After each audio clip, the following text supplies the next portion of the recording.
I can't tell you how many interviews I did that didn't take.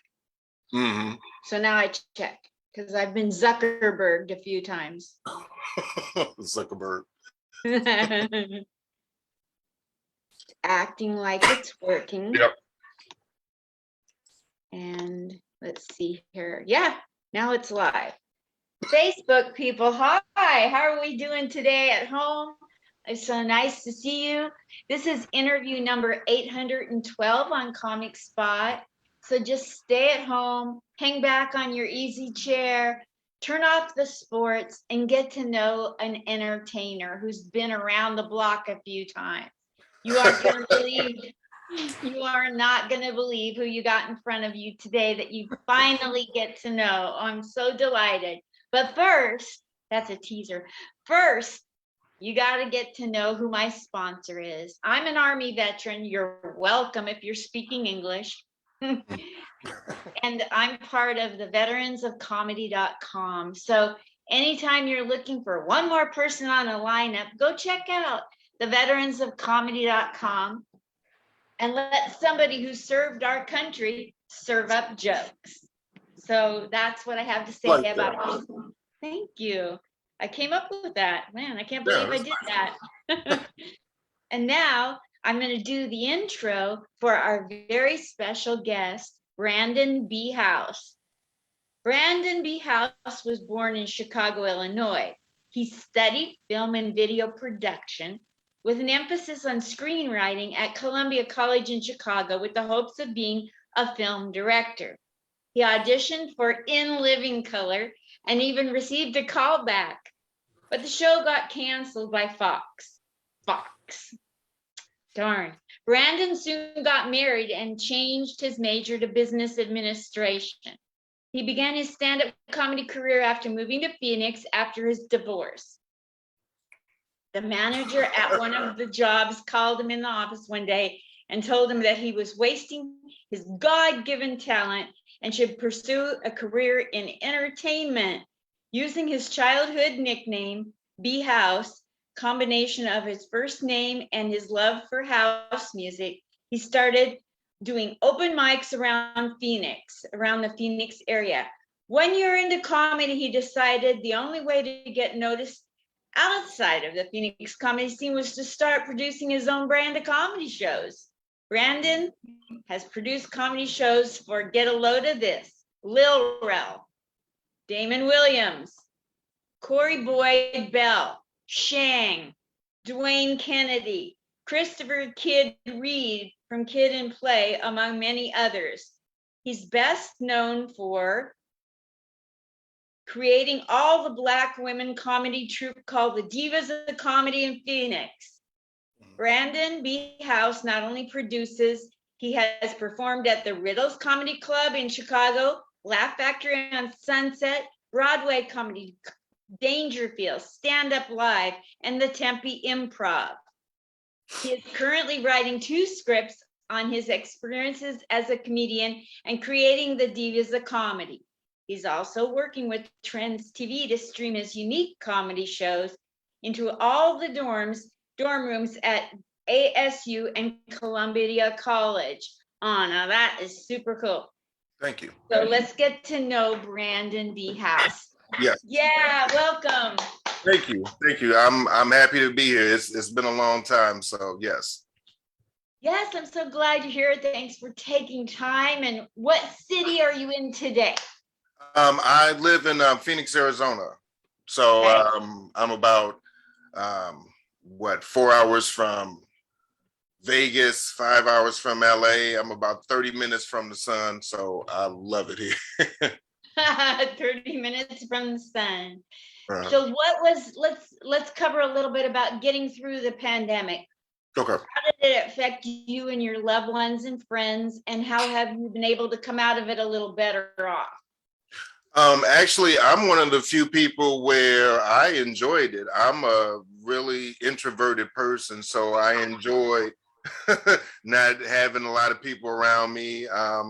Even when I do comedy shows and even when I produce and perform, after the show, I'm gone. I'm not one of those people that like to hang around and socialize with other comedians and things of that nature. I just like to, do what I need to do and go home and get back in bed. So that's what I did. So that's what I did the whole year that we were on lockdown. Good. And so did you escape getting sick? Yes, by the grace of God, I have not been sick. I was kind of skeptical about getting the vaccine. But my mother, who's back in Chicago, she said she wouldn't see me until I got vaccinated. And then I got vaccinated, went home, and she still didn't want to see me. So I couldn't win for losing. Oh my gosh. She was just worried that she was going to get it even if you Right, exactly. So, My goodness sakes. You got the shot for nothing. Yeah. Right. Right. That's like, going to have sex and having to put on a condom and nothing happens, right? Yeah. You know what? Like I said, I was scared to get the vaccine, but the only other time I was scared like this is when I was down in Mexico and I had to get a penicillin shot. So Yeah. I'm okay with it now. Awesome. How is your mother doing? Did she escape the pandemic? Yeah, she's fine. She lives back in Chicago, so she hasn't had any issues that I know about. So everything's good. Fabulous. Well, I'm one of these baby boomers. I don't know if you can tell, but I'm old. And I like to go back in time like boomer. We're nostalgic. Can't help it. I've seen some of your pictures, Linda. You don't look that old to me, Linda. Awesome. I love that. So let's go back in time when you were growing up and you were being raised at home and you were in school. What were you like? Can you describe what you were like growing up? Very much the same way I am now, introverted. I was never into sports. I was never into, like, even now, I'm not into basketball, baseball, football, none of that. I was more interested in movies and television and screenplays and things of that nature. So I'm still the same way now. I don't have to be around a bunch of people, to feel successful or to do what I need to do. So. Absolutely. Okay, I get it. And so now you're in entertainment, but back then you were, not I was in a nerd. I was a geek. I was gonna say that. I'm trying to tiptoe around it. No, go ahead and say it. I was a loser. I know. No. I mean, I wouldn't say you were in the audiovisual club or anything. Right. I was a loser. Like I said, I was never big in sports, even though people thought I was. I never had any interest in it. Never was in the in crowd, never was a follower. I was never a leader either. So I was just, a loner, just mainly in my own world like I am now. Man, it sounds like my childhood. I wasn't a follower. I wasn't a leader. I wasn't important. I was just, I had a mouth on me though. Did you have a mouth on you? Did I have a mouth? Yes. Yeah. I definitely got myself in a fair amount of trouble. The only thing that kind of helped me get out of a lot of trouble was my grandmother worked at the school that I grew up in. So, you can't misbehave when your grandmother and two other family members work at the same school. So, it didn't really look good for me to always be in trouble when my family were teachers at the school. So, yes. Like, how are you going to teach my kids and you can't even teach that badass kid over there? So. Oh my gosh. So you did your family proud as you could, and you got into entertainment. After school, was there some other stuff you did before you got into entertainment? Seems like I've done a lot of things. I've done a lot of things that I can't mention on Facebook. So yes, there was a lot of things in between me going to Columbia College, studying film, and me actually getting the nerve, the courage enough to get up and actually do comedy. There was a long period of just everything underneath the sun: marriage, divorce, kids, um, alcohol, drugs, women, you name it. I've been there and done that. Side jobs, jobs I really didn't want to do, but you got to have steady money, income coming in. So yeah, I've done pretty much everything. Yeah, well, I can say to that, everything you've done, old fashioned me too. Right. Yeah, done it all. We've on the road to here, I've done things too. Some things I'm not that proud of, but Right. everything to survive or to try to get to this place. So when was the first time you got on stage and what was that like? I'm dying to hear this. Well, I was working 2 full-time jobs when I first moved here to Phoenix, trying to get on my feet. And the manager of my second job, my nighttime job, he called me in the office one day and he says, I hear that you have people laughing at night when they're supposed to be working. And, I'm denying it and, trying to stay out of trouble. And I'm, like, no, it wasn't me. I come in to do my job. And he says, no, Brandon, I know it was you because my daughter sits right next to you. I didn't know this whole time that the manager of the office, his daughter sat right next to me. So I was coming in and, trying to form a union and trying to get raises. And when Barack Obama won, I was like, Kumbaya, Obama. I came in with the whole African, kente cloth on. So he says, no, I know it's you because my daughter comes home every night and she tells me all of the stupid shit that you saying. And and our productivity has dropped 15% since you started working. So yeah, so he goes into this long story about how when he was younger, he actually wanted to be a minister. He wanted to have his own church and he was young and had kids at a young age and bills and responsibilities. But he said when he got older, he decided to go back to school and now he's an ordained minister, has his own church, and his kids are good. He's still with he's still with his wife. And so the whole time he was telling me this, I was trying to figure out, exactly why was he telling me this? And he says, Brandon, if you have a talent for something, if you have a God-given ability to make people laugh and feel comfortable, you should pursue it because you're not getting any younger. And people had been telling me that my whole life, but I needed to hear it at that moment. So I quit that job and then I started doing comedy about a week later. And so that was back in that was back in 2000 and I would say the end of 2014. So I've been doing comedy now for about 7 years. And the first show I did was at the Comedy Spot in Scottsdale, Arizona. So shout out to those guys. Yeah, they gave me my first opportunity to get on stage, which they almost didn't let me get on stage because I was so nervous. I had a little too much vodka. I had smoked a little bit too much weed, and so the owner of the place, I didn't know this was the owner at the time. He told me to come back the following month because I had a few drinks, and I told him, no, I got too many people here that want to see me finally perform, and I have to get on that stage. And so he let me get on, and I killed him my first night. It's been downhill ever since, but that first night, I killed him that first night. So that was back in 2014. Yeah. And you started producing shows.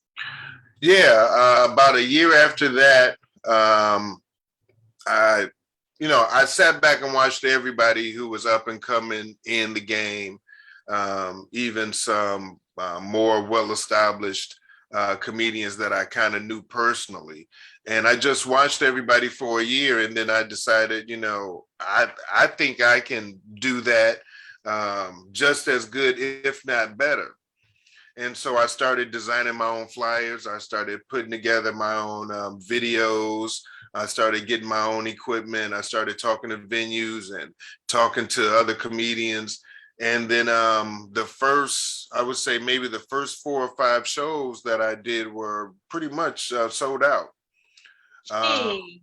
yeah, I think like the third or fourth show I did was with Little Rail from Chicago. Dwayne Kennedy, who's been on NBC, Conan O'Brien, Christopher Reed from Kid and Play. And so I just started producing my own shows, doing my own flyers, my own videos, putting my own, unique spin on marketing and promotion. And so, I'm just trying to see where it takes me, hopefully in the next couple of years. And I saw that you were also you produced a show with Shang. I adore him. He's one of my, I've seen him live and I interviewed him. He's a great guy. Yeah, I did a show with Shang. I would say I think it was the end of 2017. I had met Shang. The first time I met Shang, he was performing at the Laugh Factory. The Laugh Factory had actually opened up a comedy club here in Scottsdale. It's closed now, but it was right behind an apartment that I used to live in. And so I knew Shang was coming to town, so I was gonna go across the parking lot and go to the store and get some gum or something and come back and go to the show. And I heard some rustling in the bushes, and it was Shang. Shang had stepped outside and was talking on the phone and decided to use the bathroom in one of the bushes. And I just happened to walk up and he stepped out the bushes and I was like, Shang, comedian Shang. He was like, oh, hey, how you doing? And so he went to shake my hand and I was like, no, bro, you need to. And so that was the first time I met Shane, and then I liked him so much. I told him once I got my shows up and running that I would in turn book him, and that's what I did. I had him here. It was a great show. So yeah, Shane and I are pretty good friends. You know what I love about what you just said, Brandon, is that you said you were going to do something and you did it. Yeah, that's huge. There's not enough good, ethical people in show business, and you just proved you are one of them. You gave your word and you followed through. I really do appreciate that. When I started producing my own shows, I had a group of women comedians here. I call them the divas of comedy. And it was a diverse group of not only Black, white, Hispanic, everything. A bunch of women comedians out here, and I put them together. The first 3 or 4 shows we did killed everybody. And so they wanted to go on tour and get all these other things up and running. But at the time, I just wasn't ready because I was new to it. And so when you talk about integrity and people keeping their word, some of those very same people actually went behind my back and tried to trademark all the things that I created. And so that kind of showed me, just like you said, that the music, not the music business, but entertainment in general, your word has to mean something, your integrity has to mean something, and not that many people believe in that in this day and age. Yes, I hate that. I recently had a couple of people who I had co-hosting with me on my military show cut a deal behind my back, and it isn't fun to go through that. So we need to think about the ethics of every move we make. I get tired of all people doing things for unethical reasons and not even thinking. Right. Yep. I totally agree with you. And so that's I kind of stepped away from comedy and producing for a couple of years because it just left that much of a bad taste in my mouth that I just wanted to step back away from everything. So this is me actually speaking with you now. This is me trying to get back into the habit of performing again, interviewing. Once again, I got all my equipment, so I'm trying to get my podcast up and running. So this is me trying to get back in the game and now being more aware of everything that's going on around me and who I'm dealing with. So absolutely awesome. So tell me, what's the name of your podcast that's going to be something? Brandon B House Live. You see the little video playing in the background? Yes. That's a podcast that I'm working on. Is it up and running yet? Well, I've had a few people over that I've interviewed live in person. I actually go out to different shows and interview people live. Trying to do some skits. I'm trying to get my my YouTube channel up and running also. I got my own videos that I produce, like this is another one. Kind of promotes my my Facebook pages, my YouTube page, Instagram. It's all about promotion in this day and age. You can be funny, but if nobody knows about you, it's like a double-edged sword. You have to be able to promote and hit your social media, but then also perform when you're on stage and live up to the hype. And that's what I've been kind of working on right now, kind of living up to the hype. So if I go on YouTube, I can find you under Brandon House Live. Brandon, you can find me just strictly on my personal page right now, Brandon B House. I'm gonna create just a page just for the podcast. I haven't gotten that far yet because I'm still kind of testing out some stuff, and I kind of want it to look a certain way when I finally really do get it out there to a lot more people. So we can't see the YouTube yet. Yeah, well, yes, you can see the I have a ton of stuff on my YouTube channel. My YouTube channel is Brandon B House, BRANDONN, and B House, BHOUSE. I got a ton of stuff on my YouTube page. I got a ton of stuff on my personal Facebook page, Instagram. Everything is under Brandon B House. You can see a ton of my stuff. What I'm saying is, there's some stuff that I want to produce that I haven't really put out there yet. The polished product right now. I got a ton of videos just showing you what my capabilities are and where my ideas are kind of going. So, like I said, I got a ton of interviews up on my page, also featuring a lot of local comedians like myself. Super. If you could send me a link to your YouTube, I tried to find it to subscribe and I couldn't find it. That sounds about right. Sounds like me. I will definitely send you a link. Thank you. Yeah, and so you can check out a couple of the past videos I've done. So everywhere on social media, you're Brandon B House. Yep, everywhere on social media, I'm Brandon B House.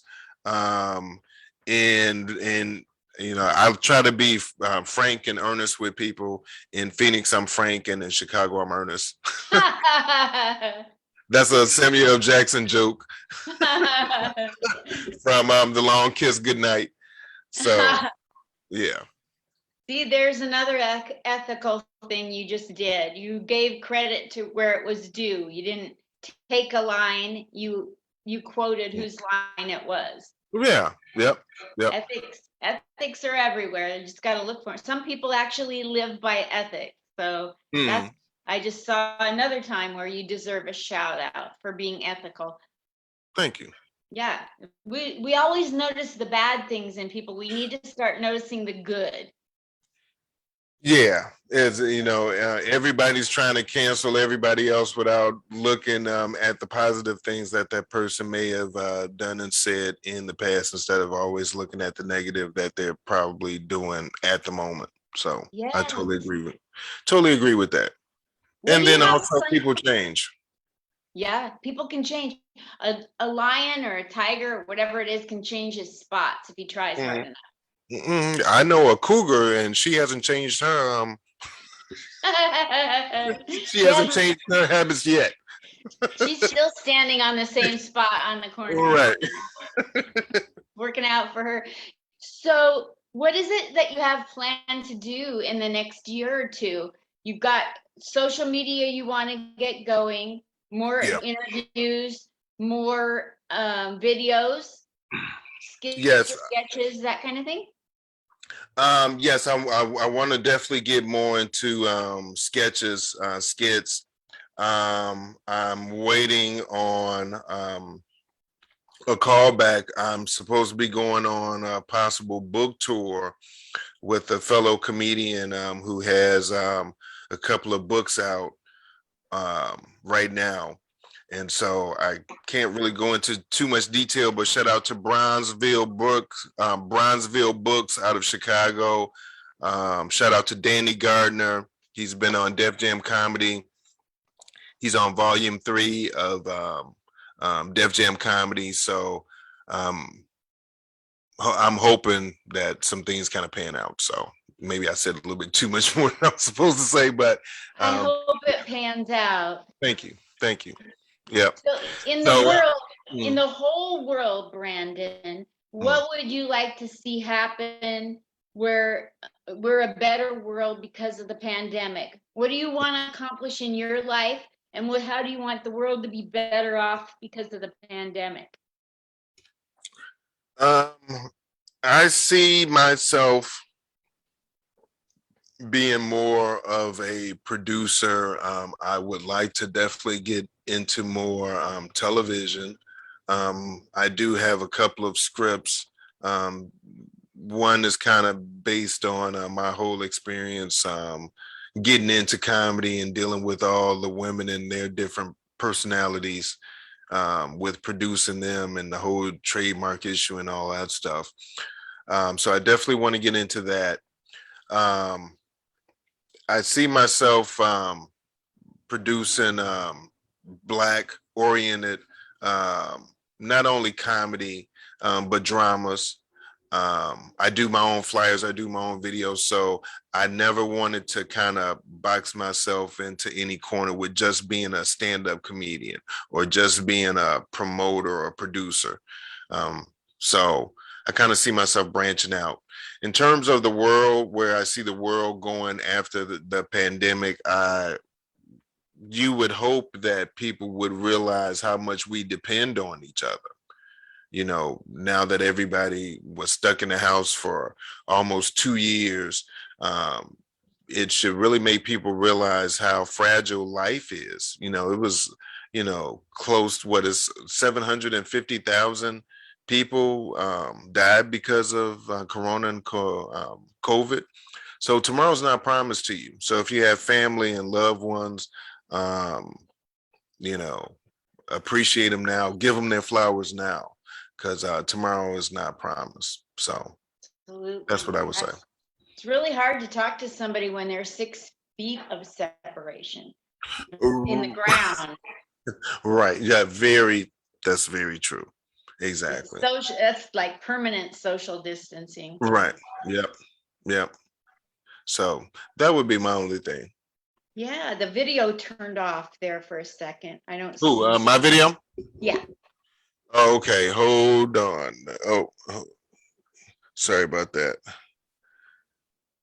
Let me get this back up and running. Even the camera that I'm using now, some of the equipment that I'm using now, I'm testing it out for my whole for everything that I'm trying to work on. Okay, Okay. why is this not working? Okay, hold on. I'm gonna get it back up.